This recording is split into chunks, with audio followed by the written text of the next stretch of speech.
Today we're going to be going over nonlinear plots, which, as Ms. Greening said earlier, we are going to be talking about as the English 1 course, but I'm just going to go over it for all of you today.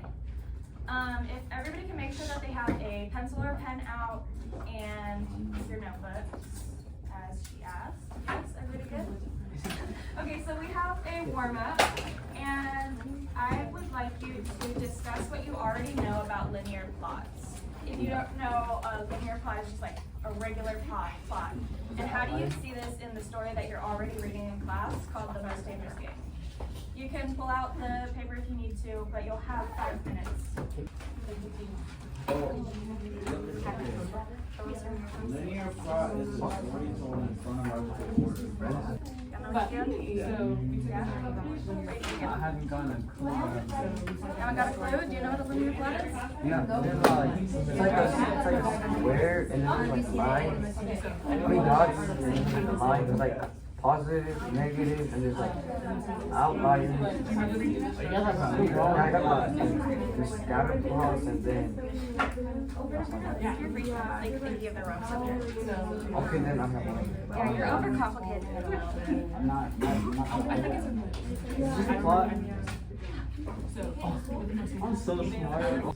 So the first style we're going to go over is flashbacks. So that's where you're diverging from the regular plot by having the audience go with the character into a flashback. There's a formal description here, or you can just write a summary of it.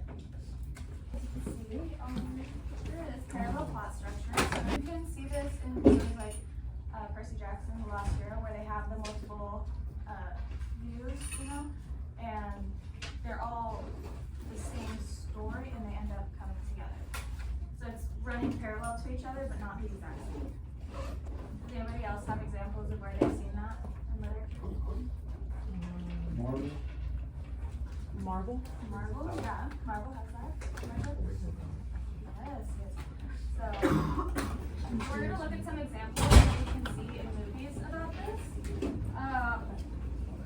First example is Ratatouille. So let's watch it. I'll bet.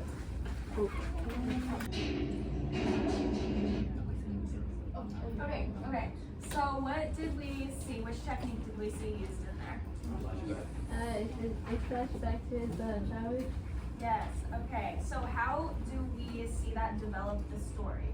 Knowing what we already know from the classic of Ratatouille, how does that change the story? Yeah? It's kind of Yeah, so you get new insight on his character. Before he was super overcritical of them and he was very hateful, and then he has this thing that brought him back to his past, and then he becomes happy. So that's changing the story with new insight, because we didn't know that about him before. Yeah? Okay, we have one more example. As you probably already saw, Harry Potter and the Sorcerer's Stone. Okay, so what did we see there? Flashbacks, yes, but also we also saw some foreshadowing. Yeah, foreshadowing. So you're learning more about Voldemort as a character, and so you're saying, oh, I think he's still out there, and he is still out there, as we learn later. So we have a story that we're going to read. It's called Plague by Brian Evanson. Yeah, so you're going to read a paragraph. If that's just one line, that's just one line. If that's a whole chapter, that's a whole chapter. You said you'd start? yeah, just this paragraph here. He has been given a notebook to write in everything he possibly can and write it all down as it actually happened. Okay, so we're learning that as a lawyer, that he's being loved. Cool. Who's next? The lawyer leaned down close and looked as if he simply was pretending just to be a person and not very well. Okay, so what are we learning about the characters? The lawyer's like, characters. Lawyers. So we have a bad feeling about this lawyer person? Yes. And what are we learning about the cost of living? Is what? Yes, okay. Anyone wanna summarize what happened? Might have gotten into trouble. People are suspicious of him. He might wanna know. Okay, well, we're gonna look at the summary and we're gonna see how, the author used nonlinear plot to reference it to the summary. Okay, so summary, a man wakes up in a hospital with a head injury, unsure of where he is, what's happened, or even when it is. A lawyer instructs him to write down what he can remember in the notebook, a confusing demand that the man remembers nothing. Cardboard, and he sees himself in the mirror, a cardboard man. He gets to the end of the narrative he's written, presents it to the lawyer, and that's all he remembers, and wonders what can be made.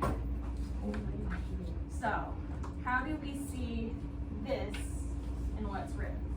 There are a couple of places where the author foreshadows this. Memory? Like when you have like trouble remembering stuff? What did you say? Some people even seem afraid of him. Killing more people. Also, later on with the cardboard people, where do we see with the written on the body? He said earlier something It about says something about they've written the name on his forehead. You can't see it. And also in the beginning, he says how he doesn't blink as much as normal people do, and it's as if he's not even real. So these are all signs that pointed to this ending that we didn't even know happened. Cool, yeah? And again, it's a circular story. And he presents it to the lawyer, which is what the lawyer had asked. So it all ends up back with. Okay. Questions? So now what we're gonna do is we're gonna do a little assignment. For real. We're gonna apply this, so either if you already have your computer out, or if you want, we have a sheet of paper, and we're gonna do, what we're gonna do is, we're gonna compare the readings, The Most Dangerous Game, and Click in their use of nonlinear and linear plot development. And for the first section of it, you're gonna write 6 to 8 sentences analyzing the styles that they use and how that impacts the reader. So basically for 3 or 4 sentences, write about The Most Dangerous Game.